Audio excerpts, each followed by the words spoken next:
Bismillahirrahmanirrahim. Assalamualaikum warahmatullahi wabarakatuh. Selamat Waalaikumsalam. malam rekan-rekan semua.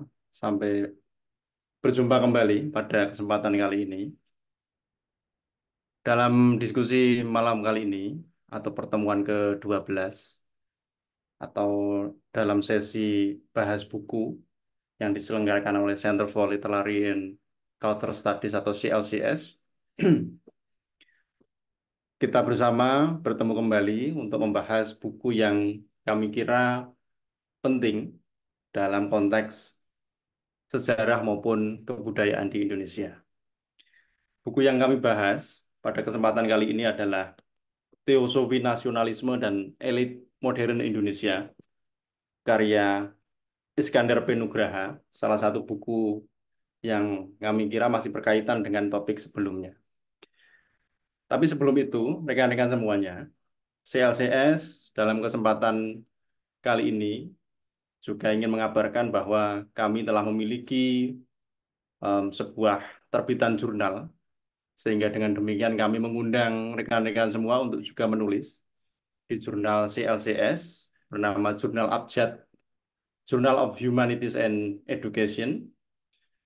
Nanti linknya akan dimasukkan ke dalam deskripsi di dalam tayangan ulang di YouTube. Sekali lagi kami mengundang rekan-rekan, Bapak Ibu dan para peneliti semuanya untuk menulis di jurnal tersebut. Jurnal yang tentu saja kami kelola berorientasi non-profit, kami niatkan untuk pengembangan ilmu dalam konteks sastra, kajian budaya maupun sejarah, filosofi, dan lain-lain. Oke.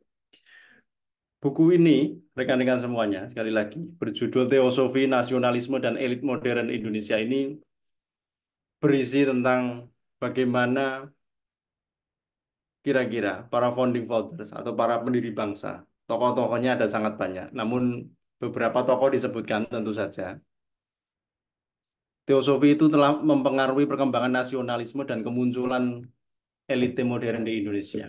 Jadi saya sebutkan beberapa tokoh, misalnya Cipto Mangunkusumo, ya, Muhammad Yamin, Agus Salim, dan lain-lain adalah orang-orang yang banyak terpengaruh oleh, saya kira, gerakan ini. Rekan-rekan sekalian, gerakan teosofi memang menyebarkan ajarannya melalui sejumlah propaganda kultural pada akhirnya. Dalam konteks ini tentu saja kebudayaan Jawa menjadi bagian penting untuk mengkampanyekan gerakan teosofi itu sendiri. Nah, apa itu teosofi? Nanti akan dibahas oleh Rohim. Kita akan diskusikan pada bagian-bagian selanjutnya setelah itu. Saya kira buku yang ditulis oleh Iskandar Nugraha ini, ya beliau adalah seorang ilmuwan, cendekiawan dari Indonesia yang sepertinya kini tinggal di Australia, menjadi bagian yang sangat penting dalam dialektika untuk memperlihatkan bahwa saya kira semakin terbukanya para tokoh-tokoh pergerakan, kemerdekaan dan revolusi pada masa itu terhadap pemikiran-pemikiran yang berasal dari luar Hindia Belanda atau yang kemudian bernama Indonesia sekarang. Tak perlu berlama-lama, saya serahkan kepada Rohim untuk menyampaikan bahasannya. Baik, terima kasih Pak Doni. Selamat malam rekan-rekan di CLCS, utamanya para pendengar maupun penyimak yang hadir menyimak melalui kanal YouTube Kafeina Institute. Pada malam hari ini kita akan mendiskusikan atau akan mengulas kembali kaitannya dengan buku-buku tentang sosial humaniora, yang mana pada hari ini kita akan mengkaji atau mengulas buku tentang teosofi atau gerakan teosofi, khususnya di masa pergerakan nasional. Berkaitan dengan gerakan teosofi dan juga pengaruhnya dalam sejarah modernisasi dan juga politik di Indonesia atau di Jawa pada masa itu, tentu kita tidak bisa melihat dengan sederhana bahwa nasionalisme, kemudian pemikiran-pemikiran para tokoh itu muncul tanpa adanya sebuah gerakan. Jadi dengan adanya teosofi, dengan adanya pergerakan kultural ini kemudian menjadi sebuah wadah untuk melihat kembali, untuk meninjau ulang sejauh mana kekuatan kultural itu mampu menjadi sebuah motor untuk menggerakkan nasionalisme. Buku ini secara fisik mungkin tidak terlalu tebal, tetapi saya kira isinya cukup padat dalam mengupas bagaimana pengaruh teosofi, bagaimana pengaruh nasionalisme utamanya terhadap pemikiran para tokoh eh, pergerakan nasional saat itu, seperti Dr. Cipto Mangunkusumo, kemudian Suwardi Suryo-Ningrat atau Ki Hajar Dewantoro, dan juga Dawes Dekker, yang mana tiga tokoh ini yang kemudian saling mewarnai, saling melengkapi dalam percaturan politik di masa pergerakan nasional. Teman-teman, berkaitan dengan adanya teosofi di Jawa atau di Hindia Belanda pada saat itu, kita perlu sejenak membuat sebuah gambaran bahwa adanya perbedaan itu menjadi sebuah penghalang tersendiri untuk mewujudkan suatu kesatuan. Yang pertama adalah kalau kita baca buku-buku bagian awal dari bab pertama misalnya, kita akan menemukan bagaimana inti dari persaudaraan itu sendiri dikuatkan dalam gerakan-gerakan teosofi. Jadi bagaimana perbedaan kelas misalnya, bagaimana perbedaan suku, perbedaan agama, itu dijembatani dalam suatu kerangka kebenaran. Jadi dalam satu kebenaran agama, satu kebenaran suku, satu kebenaran filsafat atau kultural tertentu, pada hakikatnya memiliki sebuah kebenaran yang universal. Maka dalam konteks yang pertama ini, gerakan teosofi mengangkat sebuah persaudaraan yang universal. Kemudian pada aspek yang kedua, apa yang menjadi kerangka dari gerakan teosofi secara umum, yakni adanya studi komparatif atas agama, sistem nilai, filsafat, dan juga pengetahuan umum yang ada di dunia. Misalnya ketika kita membaca karya-karya sastra pada masa lampau, kita akan menemukan sebuah pengetahuan misalnya. Kita membaca karya sastra Yunani, ketika kita membaca karya sastra Romawi, atau dalam konteks yang lebih dekat, kita membaca Kakawin, kita membaca sebuah kitab-kitab klasik pada zaman Hindu-Buddha misalnya. Dalam kitab tersebut terdapat sebuah sistem pengetahuan masyarakat yang mencerminkan adanya suatu nilai. Maka dengan adanya perbedaan, dengan adanya komparasi ini memunculkan sebuah tantangan. Yang mana dalam tantangan ini merujuk pada poin yang ketiga adalah menyelidiki hukum alam yang belum terbuktikan. Jadi kita perlu tahu bahwa dengan adanya pergulatan intelektual di Eropa, dengan adanya penjelajahan samudra misalnya, para ilmuwan sudah menemukan perangkat-perangkat untuk mengakses dunia, untuk mengakses jaringan-jaringan di benua yang lain, tetapi ada beberapa hal yang memang belum bisa dibuktikan. Dan juga dengan adanya tenaga manusia yang masih tersembunyi. Jadi ada kemampuan batiniah yang belum terekspos. Maka dari tiga kerangka ini akan membawa sebuah pergerakan kultural, utamanya bagi masyarakat Jawa saat itu, bahwa dengan adanya budaya Jawa yang kental dengan nuansa batinnya, kental dengan nuansa spiritualnya, itu mampu menjadi sebuah dorongan untuk mendapatkan pengaruh-pengaruh nasionalisme. Kemudian ada 3 poin yang akan kita ulas. Yang pertama, bagaimana teosofi dan juga pengaruh para tokohnya di Hindia Belanda. Kemudian yang kedua, adalah bagaimana keterkaitan pergerakan nasional, kemudian program-programnya seperti apa, dan juga kiprah gerakan teosofi ini dalam dunia pendidikan seperti apa. Yang kemudian ketiga adalah kritikan ideologis, di mana yang menjadi poinnya adalah gerakan teosofi ini dan juga perlawanannya dengan organisasi yang lain. Yang pertama, bagaimana teosofi itu sendiri muncul di Indonesia. Mungkin ini sebuah pandangan yang saya kira cukup sulit untuk menjabarkan bagaimana teosofi secara global muncul di belahan dunia yang lain, misalnya di Eropa.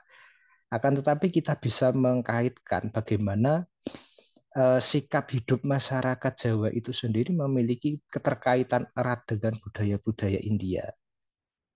Awal kemunculan teosofi di Jawa misalnya pada tahun abad ke-18 awal, Madam Blavatsky, HP Blavatsky itu melakukan kunjungan ke Jawa. Yang mana pada kunjungan ini dia mengunjungi candi-candi, ya, Candi Mendut, Candi Kalasan dan sebagainya. Dan dengan adanya peninggalan-peninggalan tersebut, ia mengagumi bahwasanya apa yang dimiliki oleh budaya Jawa itu bisa menjadi bagian dari gerakan teosofi atau ajaran dari teosofi itu sendiri. Nah, pada masa perkembangannya kemudian, karena teosofi ini berjejaring secara global, yang mana diketuai oleh sebuah presidium. Kemudian para pembesar teosofi itu melakukan sebuah perkumpulan yang dilaksanakan di beberapa loji. Ya, jadi kalau kita baca di beberapa bab, misalnya di bab 2 yang menerangkan tentang gerakan teosofi, itu juga dijelaskan bahwa mereka melakukan ceramah, mereka melakukan diskusi perihal teosofi itu sendiri di tempat-tempat khusus yang mereka sebut sebagai loji. Nah, ada beberapa tempat untuk mengadakan ini. Dalam ceramah-ceramah ini mereka mengangkat filosofi, mengangkat adanya gerakan kultural yang dijiwai dengan budaya misalnya. Misalnya ketika mereka menjelaskan tentang filsafat dari wayang, mereka juga mengadakan pagelaran wayang. Tentu ini juga sebuah hal yang menarik ketika tokoh, ya, nanti dalam bidang pendidikan misalnya, mereka menjelaskan adanya tokoh Arjuna, yang mana dalam filsafat Jawa disebutkan sebagai satria yang memiliki budi pekerti luhur, kemudian memiliki kesaktian, kemampuan, dan sebagainya. Nah, apa yang menjadi progres dan proses ini tidak terlepas dari tokoh yang bernama Lamberton.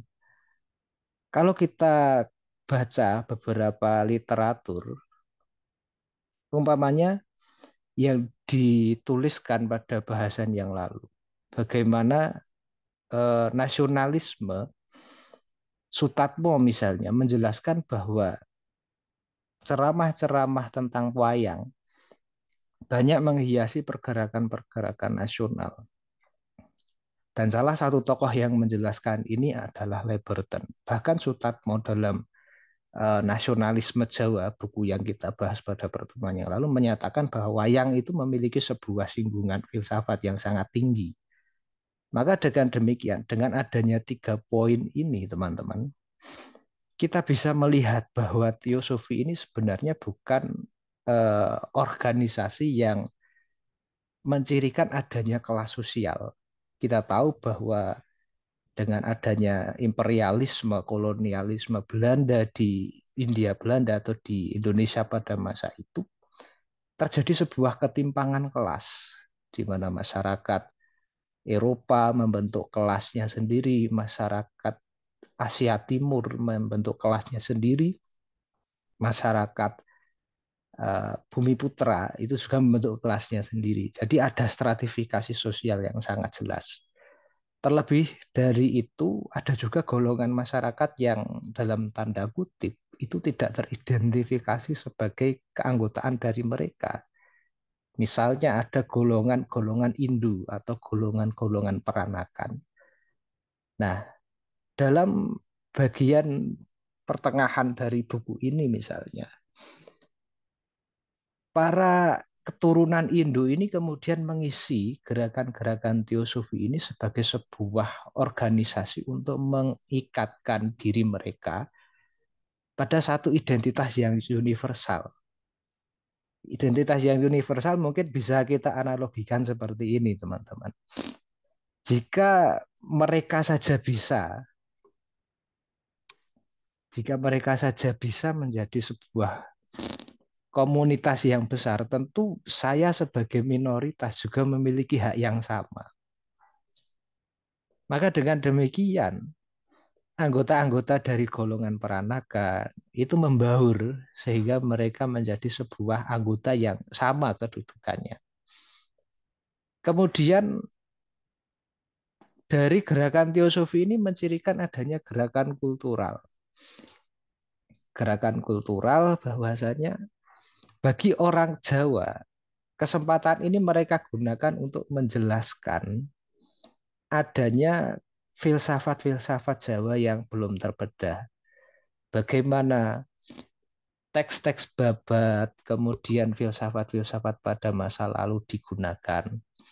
Tetapi di sisi lain, masyarakat yang tidak tergolongkan dalam golongan-golongan itu tadi juga mengasosiasikan diri, karena ini bagian dari politik asosiasi, sebagai bagian untuk mengambil bagian dari komunitas tersebut. Kemudian poin selanjutnya adanya kebangkitan intelektual. Jadi dengan adanya universalisme tadi, kesetaraan, konsep-konsep persaudaraan yang diusung, mereka membangkitkan semangat intelektual. Adanya semangat untuk mempelajari ya, filsafat-filsafat dunia, kemudian pengetahuan-pengetahuan yang lain, banyak para kalangan intelektual itu yang lahir dari bagian-bagian teosofi ini. Bahkan salah satu tokohnya misalnya kalau bisa kita sebut ada Dr. Ajiman Widyodiningrat. Kemudian ada lagi tadi Dr. Cipto Mangunkusumo yang secara kultural pernah bersinggungan dengan gerakan teosofi ini. Jadi dari adanya interaksi ilmiah, interaksi dialektika pengetahuan, interaksi kultural membangkitkan semangat pengetahuan dan juga memunculkan gagasan-gagasan baru bagaimana menyikapi adanya sebuah perubahan, bagaimana keberagaman itu sendiri diwadahi dalam satu perkumpulan yang cukup berbeda. Misalnya bagaimana loji di daerah Jawa Tengah itu menggunakan wayang, menggunakan perangkat gamelan. Ini akan berbeda dengan loji yang secara apa ya tempatnya itu berada di daerah ibu kota, misalnya di daerah Weltevreden atau di daerah-daerah pusat pemerintahan kolonial. Pasti nuansa-nuansa Eropanya juga akan diangkat. Baik, dari gerakan-gerakan yang diusung, konsep-konsep yang diusung seperti tadi, universalisme, mempelajari pengetahuan yang belum dijabarkan secara teoretis, mempelajari adanya sebuah semangat untuk kebangkitan misalnya, kebangkitan semangat spiritual, ada 3 poin penting yang saya kira ini menggarisbawahi, yakni yang pertama gerakan spiritual. Jadi dengan adanya gerakan spiritual ini apa yang menjadi titik tumpunya adalah adanya sebuah keyakinan bahwa pada satu golongan itu akan dilahirkan seorang juru selamat atau orang yang memiliki kekuatan, yang memiliki pengaruh, kemudian membebaskan kaumnya untuk menuju ke kebahagiaan. Maka dalam konsep-konsep agama Abrahamik misalnya dikenal dengan adanya Imam Mahdi, kemudian adanya Mesianis dan sebagainya, ini menjadi sebuah perantara awal bagaimana semangat kesadaran atau kebangkitan untuk melakukan perlawanan secara kultural itu. Misalnya gerakan-gerakan dari eh, Bintang Timur, organisasi Bintang Timur.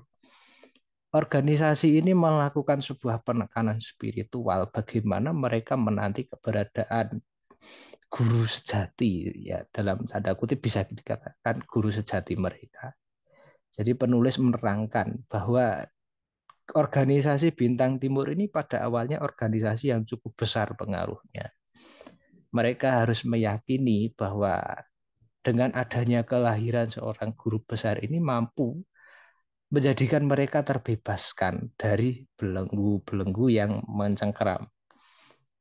Nah, bagaimana cara menjemputnya itu dengan melakukan persiapan-persiapan, persiapan dengan meyakini keyakinan, melakukan sebuah rangkaian tertentu misalnya, dan juga diikuti dengan pemikiran-pemikiran yang lain. Misalnya mereka juga melakukan sebuah upaya untuk taat kepada apa yang disampaikan guru spiritual mereka. Ini sama halnya dengan apa yang dilakukan oleh Muslim Bond. Hanya saja oleh Muslim Bond ini kemudian konsep itu dalam kerangka yang lebih dalam tanda kutip Islami. Bagaimana mereka mempelajari keyakinan-keyakinan datangnya Imam Mahdi dan sebagainya. Dan juga dengan adanya gerakan atau konsep juru selamat ini bagi masyarakat Jawa akan sangat lekat dengan adanya Ratu Adil misalnya. Ratu Adil, Satrio Piningit dan sebagainya. Ada singgungan-singgungan semacam itu yang mana ini sangat cocok dalam tanda kutip memiliki kesamaan ideologis. Kemudian yang kedua adalah gerakan sosial. Jadi apa tujuan atau inti dari gerakan sosial bagi masyarakat teosofi ini, yakni melakukan penyadaran sosial yang diwujudkan dengan membentuk pusat-pusat bacaan masyarakat atau membentuk bahan bacaan masyarakat. Kita tahu misalnya, kita ambil contoh organisasi Mimpitu. Apa yang menjadi kritik dari Mimpitu ini adalah bagaimana masyarakat Jawa, Hindia Belanda saat itu mampu memisahkan diri mereka dari Molimo atau dari gerakan penyakit masyarakat, penyimpangan sosial 5 perbuatan tercela. Misalnya ada bermain judi, mabuk, kemudian membunuh dan sebagainya. Mereka melakukan penyadaran semacam itu sehingga ini menjadi sebuah gerakan etis ya, yang kemudian disebarkan konsep-konsepnya, diajarkan, disebarluaskan oleh Widya Pustaka. Jadi mimpi itu ini lebih pada gerakan untuk menerangkan baik buruknya perbuatan. Adapun Widya Pustaka ini lebih menyebarkan pada pemikiran-pemikiran melalui sumber tertulis. Adapun yang paling jelas pengaruhnya adalah melalui gerakan pendidikan. Dengan gerakan pendidikan ini ada beberapa aspek misalnya. Yang pertama, kalau kita baca beberapa literatur sejarah, pendidikan di Hindia Belanda itu terkotak-kotakan oleh kelas sosial. Misalnya ada HIS, ada ILS, nanti ada grade yang lebih tinggi misalnya ada MULO. Nah, dari kelas-kelas sosial yang ada, misalnya masyarakat Eropa, kemudian bangsawan pribumi, mereka menempatkan anak-anak mereka dalam lembaga pendidikan yang sesuai. Tentu hal ini tidak sama, tidak sesuai dengan semangat universal yang mereka usung. Maka beberapa komunitas membentuk sebuah wadah pendidikan yang mana pendidikan ini difokuskan pada masyarakat kecil. Ya, misalnya ada Niat Buf dan ABC. Nah, lembaga-lembaga ini kemudian menerangkan pentingnya pendidikan, kemudian melakukan eh, pengentasan buta aksara, di mana kalau dalam satu babnya dijelaskan bahwa mereka itu mengajarkan tentang mengeja dan juga menghitung. Jadi menghitung bilangan satu, dua, tiga, dan seterusnya. Nah, selain itu yang menjadi penekanan dalam gerakan pendidikan ini adalah adanya sekolah guru. Ya, dengan adanya sekolah guru. Yang kemudian dari lulusan-lulusan ini mereka sebarkan untuk mengajarkan pada masyarakat yang lain. Nah, tentu hal ini agak berbeda dengan pendidikan ala Eropa yang dikembangkan saat itu misalnya. Jadi masyarakat Eropa masyarakat Barat kolonial yang memiliki stratifikasi sosial, kemudian mereka melakukan sebuah pembatasan, tapi justru pendidikan yang golongan teosofi atau gerakan teosofi lakukan justru menyebarkan secara masif. Jadi ketika masyarakat kolonial misalnya pemerintah kolonial membatasi sekolah-sekolah guru, justru gerakan teosofi ini tetap merekrut, tetap mengajarkan seperti biasa apa yang mereka lakukan. Dan pada satu titik tertentu, konsep yang diusung pun adalah irisan dari pengetahuan timur dan juga pengetahuan barat. Jadi dari irisan pengetahuan timur dan barat itu mereka olah sedemikian rupa sehingga ada sebuah kemajuan yang signifikan. Jadi bagaimana mereka menjadi orang barat, memahami pengetahuan barat tanpa kehilangan sisi ketimuran mereka. Ini mirip sebagaimana apa yang pernah dijelaskan atau pernah dikaitkan dengan pendidikan-pendidikan di taman siswa. Hanya saja yang membedakan adalah gerakan-gerakan yang dilakukan, pendidikan yang dilakukan memiliki perbedaan konsep pada bagaimana orientasi mereka. Pada satu titik misalnya, Ki Hajar Dewantara mendapatkan kritikan dari Dr. Cipto Mangunkusumo bahwa konsep pendidikan yang dibuatnya itu cenderung pada konsep timur ketimuran. Jadi bagaimana menjadikan budaya, kesenian, dongeng itu sebagai sebuah pembelajaran dibandingkan mengajarkan pola berpikir ala barat yang lebih kritis. Nah, ini akan terjadi perbedaan-perbedaan semacam itu. Kemudian apa sebenarnya yang menjadi titik temu dari gerakan teosofi dan juga budaya Jawa? Yang pertama adalah adanya pandangan juru selamat atau tadi yang saya katakan sebagai Ratu Adil. Nah, konsep Ratu Adil kemudian pemimpin yang membawa pada eh, keselamatan, kebangkitan, ini menjadi sebuah gagasan yang saya kira turun-temurun. Dan itu mendapatkan panggung yang sangat besar sebelum adanya masa revolusi pertama atau pada masa revolusi. Nah, kemudian ada pembacaan atau penerbitan kembali kitab-kitab kuno oleh kalangan teosofi. Sehingga ini memunculkan sebuah arah kajian baru. Kita tahu bahwa pasca meninggalnya Ronggo Warsito terjadi sebuah kritik sastra yang cukup luar biasa. Bagaimana karya sastra itu sendiri tidak dibatasi dalam konteks keraton, tapi juga menjadi hak masyarakat, menjadi hak intelektual. Akan tetapi pada kurun waktu awal abad ke-18, sekitar tahun 1900-an sampai 1930 atau bahkan 40, itu terjadi percetakan besar-besaran karya sastra Ronggo Warsito. Ya, kita tahu bahwa ada penerbit swasta yang kemudian menerbitkan karya-karya sastra Jawa. Bagaimana para teosofi, pemerhati gerakan teosofi ini mengkaji Wirid Hidayat Jati misalnya. Bagaimana mereka mengkaji Serat Sabdo Jati, dituangkan dalam karya sastra yang dicetak berulang-ulang kali pada awal abad ke-8, abad ke-19, maaf.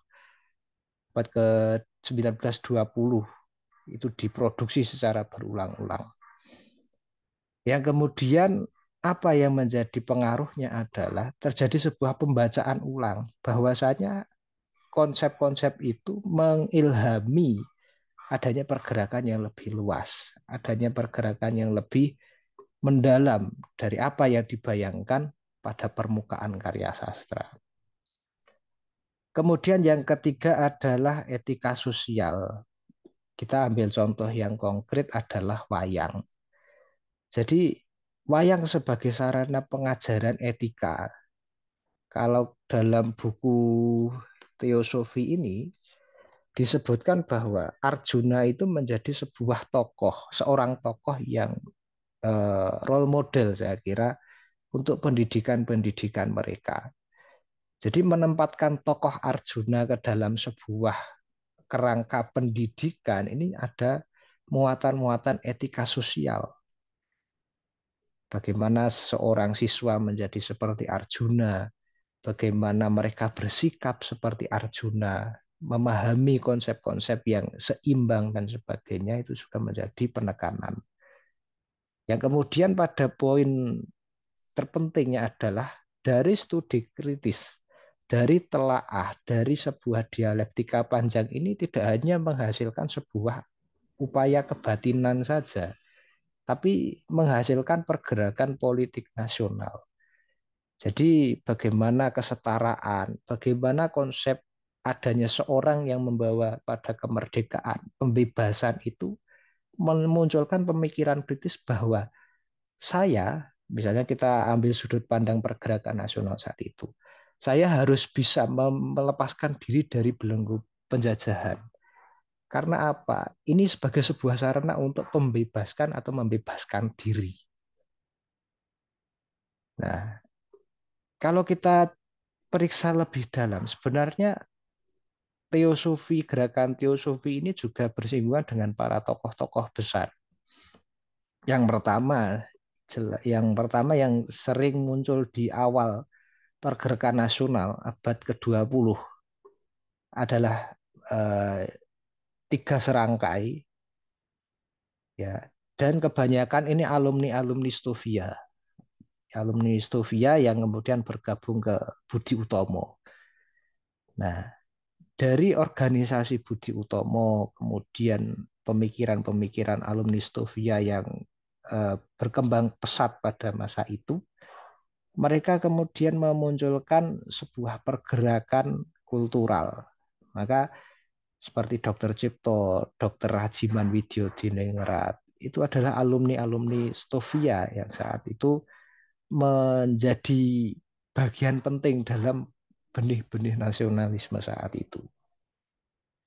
Nah, apa yang menjadi titik pentingnya atau apa yang menjadi point of view dari beberapa tokoh, yakni salah satunya dari Soekarno.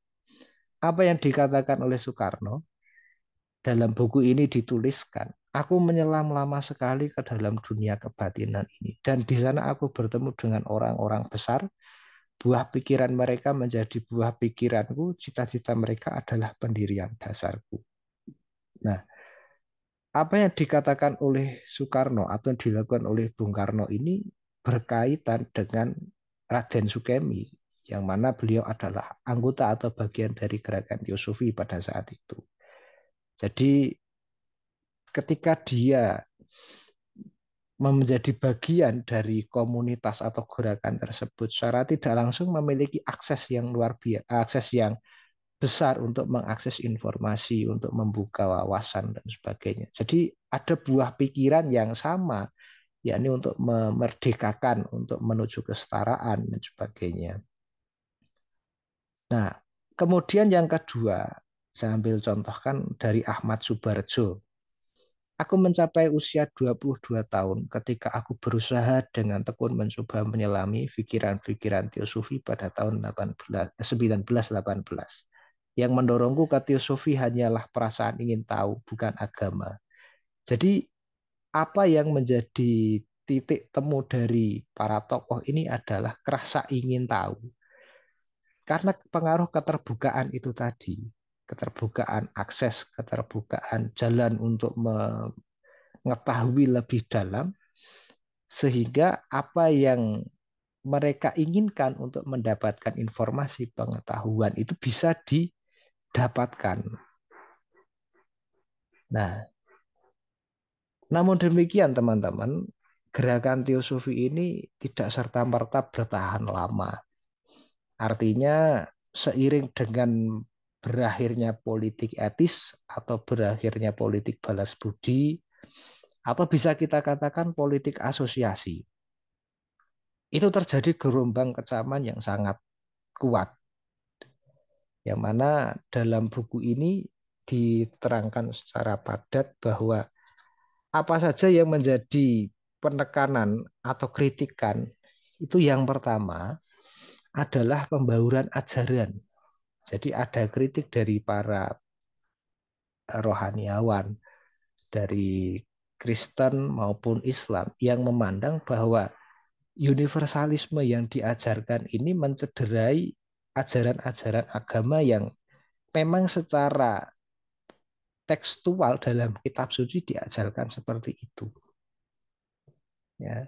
Jadi ada kritik yang seolah-olah universalisme yang dipahami itu membaurkan ajaran-ajaran sehingga mendapatkan gelombang kecaman. Itu yang pertama. Yang kedua, ada muncul motif ekonomi. Jadi sebagai sebuah gerakan kultural untuk mengaktifkan lokomotor dari pergerakan ini, mereka juga disokong oleh kemampuan ekonomi anggotanya. Jadi setiap anggota menyampaikan sumbangan, menyampaikan iurannya, bisa dikatakan seperti itu, sehingga hanya beberapa kalangan saja yang secara aktif masuk dalam golongan ini. Walaupun secara outputnya seperti tadi kita singgung, ada pengajaran untuk semua kalangan, tapi yang berkaitan intens di situ hanyalah kalangan-kalangan tertentu saja, sehingga terjadi kecemburuan sosial. Nah, kemudian yang ketiga adalah akhir dari politik asosiasi. Jadi seiring dengan perubahan kebijakan di Belanda, pemerintah juga mengurangi pengaruh politik etis atau pengaruh asosiasi.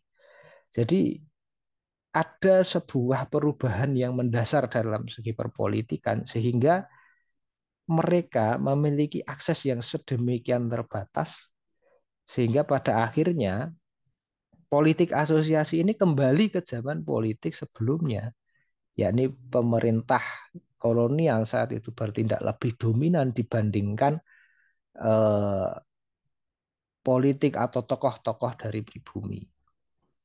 Yang kemudian pada akhirnya juga dimunculkan autokritik dari anggota-anggotanya. Jadi mengapa muncul autokritik?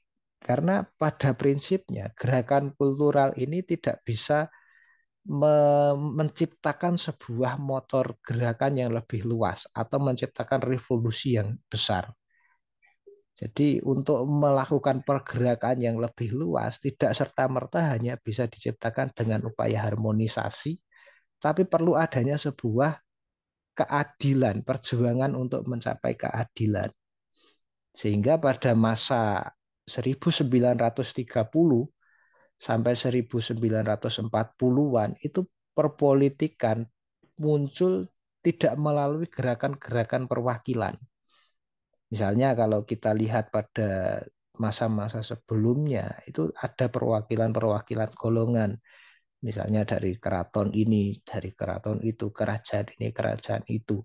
Kan tapi semakin berubahnya zaman dan pola pikir generasi terdidik, muncullah partai-partai politik sehingga konsep-konsep ini juga mendapatkan tekanan atau mendapatkan kritikan dari anggota-anggotanya sendiri sehingga semakin lama semakin berkurang.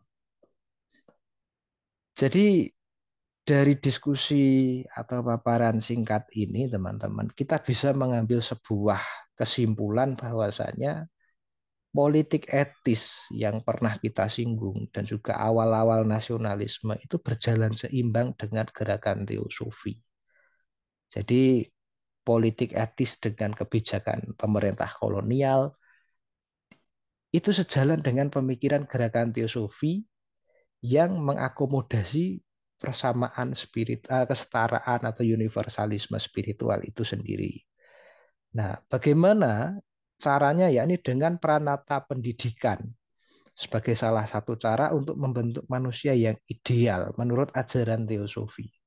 Jadi, untuk membentuk Pranata itu dibangun melalui pendidikan, melalui pengajaran, pengajaran spiritual, pengajaran intelektual, dan sebagainya. Maka dengan munculnya stratifikasi sosial feodal kolonial, lembaga pendidikan itu menjadi sarana untuk mentransfer nilai nasionalisme.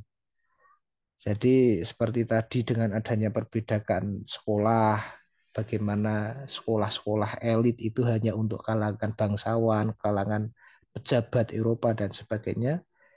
Sekolah-sekolah yang didirikan oleh anggota gerakan teosofi ini menyebarkan atau bisa menjadi celah untuk mentransfer nilai-nilai nasionalisme yang lebih luas.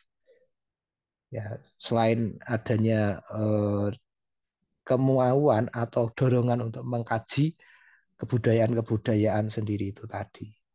Kemudian pendidikan itu memunculkan perbedaan pada prinsipnya, seperti pemikiran Cipto Mangunkusumo dan Ki Hajar Dewantara itu tadi.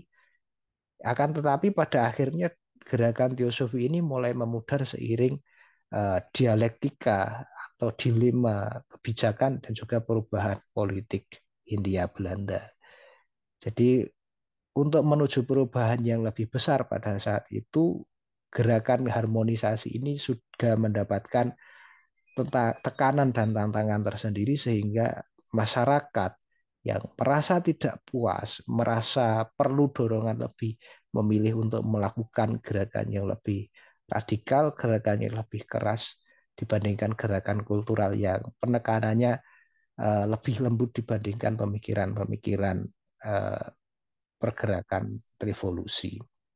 Saya kira itu yang bisa saya sampaikan pada malam hari ini. Terima kasih.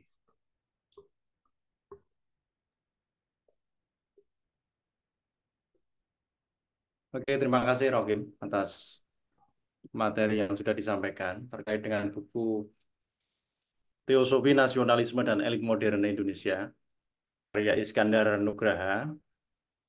Mungkin bisa di stop dulu, Rokim, share screen-nya. Oke. Oke, rekan-rekan, buku ini diterbitkan oleh komunitas Bambu ya pada tahun 2011. Kami tidak tahu apakah buku ini masih diterbitkan atau masih bisa diperoleh pada waktu sekarang. Ingat sudah terbit beberapa tahun yang lalu. Terakhir terbitan sepertinya buku milik saya ini 2011. Memang sekitar 100 halaman saja sebenarnya ya, karena 100 halaman belakang itu adalah lampiran-lampirannya. Buku ini juga diberi pengantar dengan sangat baik oleh David Reeve, seorang Yunisianis, dan juga penutup oleh Profesor John Ingelson dan Young Gilman Taylor ya.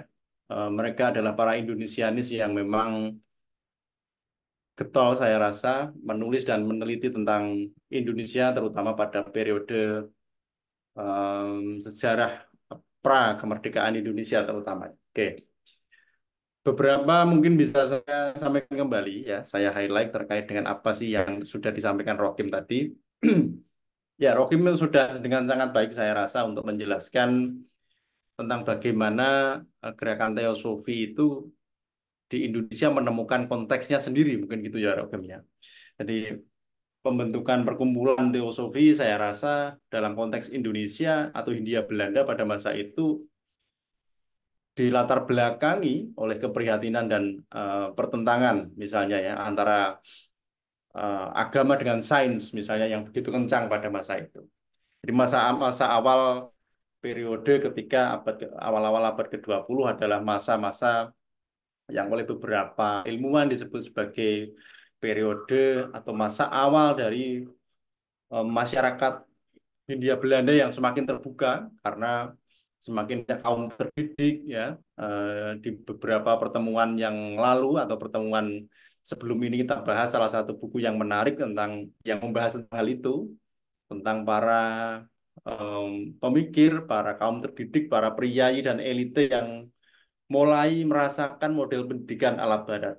Nah, setelah itu atau setelah em, mereka mencecap ya menikmati model pendidikan ala Barat itu kemudian merasa tercerahkan gitu ya. Yang dengan demikian gerakan revolusi juga semakin kencang, gerakan untuk memerdekakan diri semakin semakin tinggi yang beberapa indikatornya bisa kita lihat, misalnya munculnya eh, komunitas maupun organisasi-organisasi kepemudaan yang mengorganisir dan memperjuangkan kemerdekaan itu sendiri.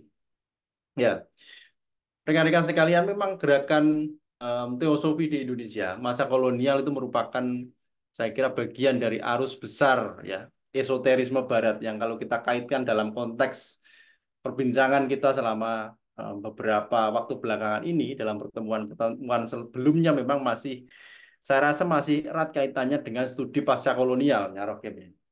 Jadi kalau kita baca dalam buku ini termasuk bagaimana pemikiran tokoh pendiri teosofi itu sendiri, eh, perempuan kelahiran Rusia kalau tidak salah ya, Blavatsky ya, Rohim ya, itu kan sebenarnya dia ingin em, apa namanya punya tujuan ya sebenarnya untuk melestarikan apa yang dia sebut sebagai kebijaksanaan abadi yang melandasi landasannya kebenaran teologis keagamaan maupun ke apa yang bersifat saintifik gitu ya.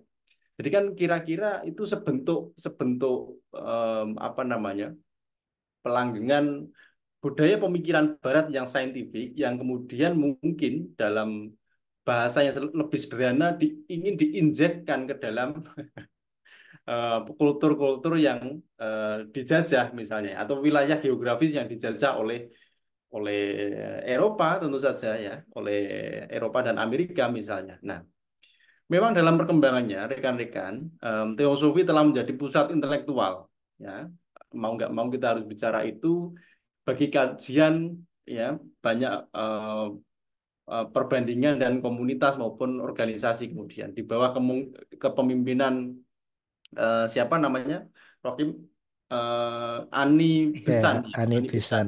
Ya, teosofi juga saya kira menjadi wadah bagi aktivisme politik kemudiannya yang terkait dengan gerakan emansipasi nasional atau dalam konteks Indonesia tentu saja ada hubungannya dengan em, sosialisme misalnya Rokim ya. Jadi ada beberapa hal tadi juga disebutkan oleh Rokim salah satu konteks misalnya kenapa sih kok gerakan teosofi ini semakin ke sini juga semakin surut juga.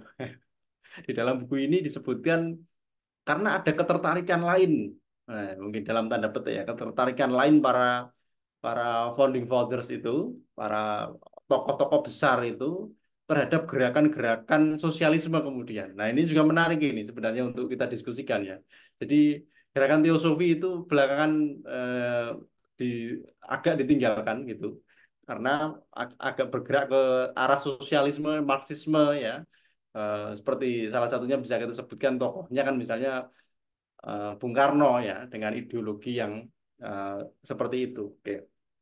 Nah, tapi kemudian menarik juga Rokim dan rekan-rekan untuk didiskusikan juga sebenarnya tentang bagaimana sih teosofi dalam konteks Hindia Belanda itu juga menemukan mungkin menemukan bentuknya sendiri ya Rokim ya. Jadi menemukan bentuknya sendiri itu lebih kurang begini. Itu saya membayangkan sama ketika agama-agama modern itu datang ke Nusantara, ke Hindia Belanda itu. Jadi semuanya kan termodifikasi dalam tanda petik. Ya, ya tentu saja kita perlu secara berkelakar dalam tanda petik ya, mengatakan bahwa unit Islam datang ke Jawa itu jadi Islam Jawa ya.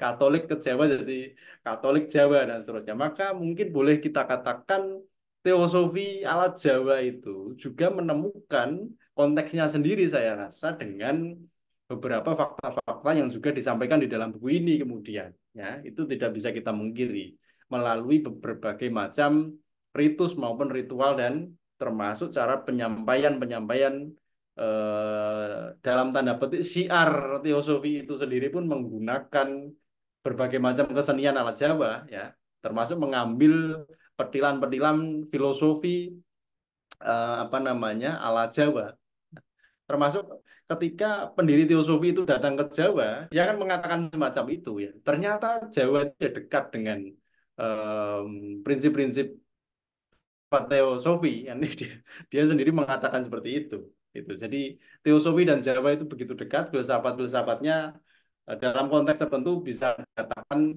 bersinggungan dan sama kemudiannya ya tentu saja gerakan teosofi memiliki pengaruh saya kira terbesar ya pada awal pergerakan nasional sekitar 1900-an hingga 1920-an ya awal berdirinya Budi Utomo tadi juga disinggung oleh Rohim misalnya karena pada masa ini kelompok teosofi itu menjadi pelopor ya karena orang-orangnya atau para founding fathers itu adalah para tokoh-tokoh ya gerakan teosofi, para tokoh revolusi, para tokoh yang menggerakkan kemerdekaan Indonesia kemudian adalah para penggelut ya, para penyuka lah, para penyuka teosofi itu sendiri. Namun demikian rekan-rekan, pada akhirnya saya rasa pengaruh teosofi itu di kalangan nasionalis ya. Pada umumnya memang lebih dominan pada eh, spektrum politik yang agak konservatif sebenarnya ya rekan-rekan ya. Kalau kita kaitkan misalnya beberapa tokoh yang kita bahas pada pertemuan sebelumnya, ya misalnya Sutatmo misalnya ya, Rokem ya, Sutatmo Suryo Kusumo, Surya Kusumo. ya, kalau tidak salah ya. Dia kan mendukung kemerdekaan kemerdekaan Jawa gitu ya, di bawah pemerintahan yang otokratik gitu ya. Otokratik itu berarti dipimpin oleh seorang seorang saja kalau boleh disebut ya seorang raja gitu ya mengikuti model-model kerajaan di pada zaman zaman prakolonial ya zaman pra penjajahan sementara itu saya rasa ada juga tokoh lain misalnya pertemuan sebelumnya juga sepertinya kita bahas tokoh misalnya Noto Suroto ya dia akan melihat bahwa Jawa itu ya atau Hindia Belanda itu belum siap sama sekali untuk merdeka. Nah, itu juga menarik ya. Bagi eh, mereka ya atau bagi asosiasi organisasi itu semestinya eh, bisa dimanfaatkan ya sebaik-baiknya sebagai medium bagi orang Jawa untuk lebih mengejar dulu ininya apa ketertinggalannya dulu. Jadi mereka harus membuktikan bahwa mereka itu bisa bersanding, bisa bersaing dengan apa ukurannya Barat gitu ya. Menurut Noto Suroto kan mengatakan itu ya. Jawa ini belum layak untuk merdeka. Jadi kita harus membuktikan dulu kita bisa setara dengan para penjajah, dengan Barat itu. Karena itu menurut dia sistem yang paling ideal ya bagi kita ya bagi Jawa, bagi Hindia Belanda, bagi negara-negara apa persemakmuran ya dalam bahasa dia di bawah naungan eh, kolonialisme Belanda itu sendiri ya. Saya rasa itu rekan-rekannya. Nah, mungkin sebagai penutup Rokim ya, mungkin bisa dielaborasi. Menurut Rokim bagaimana? Tadi kita bahas misalnya kalau teosofi di Hindia Belanda di Jawa itu menemukan konteksnya sendiri ya.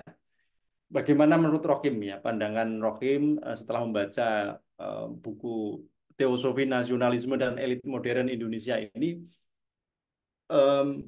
sejauh mana kira-kira teosofi itu mempengaruhi em, pemikiran maupun secara kultural ya, secara kebudayaan masyarakat Hindia Belanda pada masa itu. Kira-kira begitu Rocky. Bagaimana Rocky melihat gerakan teosofi ini memiliki pengaruh dan melebarkan pengaruhnya itu kepada masyarakat di Hindia Belanda.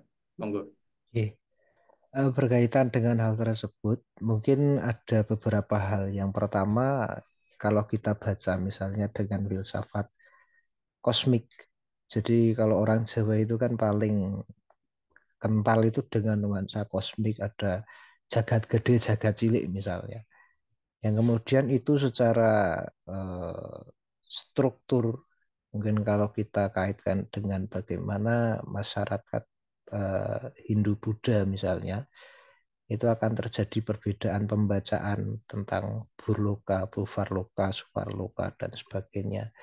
Kemudian ini juga berbeda ketika kita kaitkan dengan pembacaan konsep seperti di Candi Borobudur ada rupa datu, kama datu, rupa datu, dan arupa datu. Tentu ini akan berbeda konsep tersebut dengan jagat cilik dan jagat gede.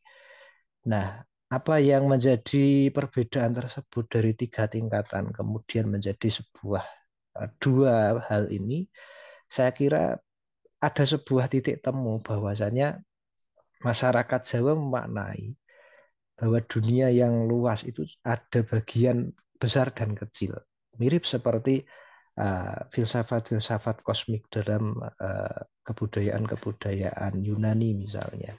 Jadi dengan adanya komunitas, dengan adanya jagat cilik atau mikrokosmos ini juga bagian dari makrokosmos.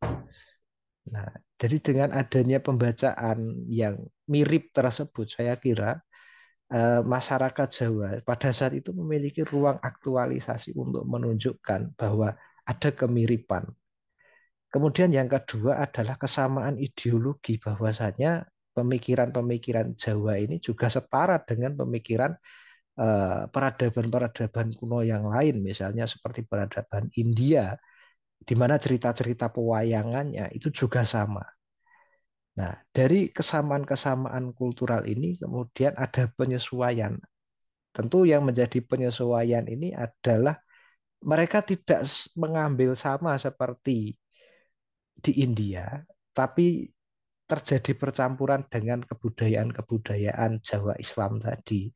Jadi bagaimana konsep tersebut juga terpengaruh oleh ajaran-ajaran Jawa, misalnya masyarakat yang mengkaji karya sastra klasik, dicetak ulang kembali, dipelajari kembali mistik-mistik Jawa yang jarang atau yang terlupakan pada masa-masa jurnalisme pasca Ronggowarsito itu tadi. Mungkin itu Pak Doni. Oke, Rohim, terima kasih. Baik rekan-rekan sekalian, dengan demikian diskusi kita pada kesempatan kali ini saya cukupkan. Terima kasih atas kebersamaan untuk menyimak diskusi selama 1 jam ini. Sampai jumpa dalam kesempatan berikutnya. Semoga kita semua selalu dalam lindungan Tuhan Yang Maha Kuasa dan diberikan kesehatan. Selamat malam, sampai jumpa. Assalamualaikum warahmatullahi wabarakatuh. Waalaikumsalam warahmatullahi wabarakatuh.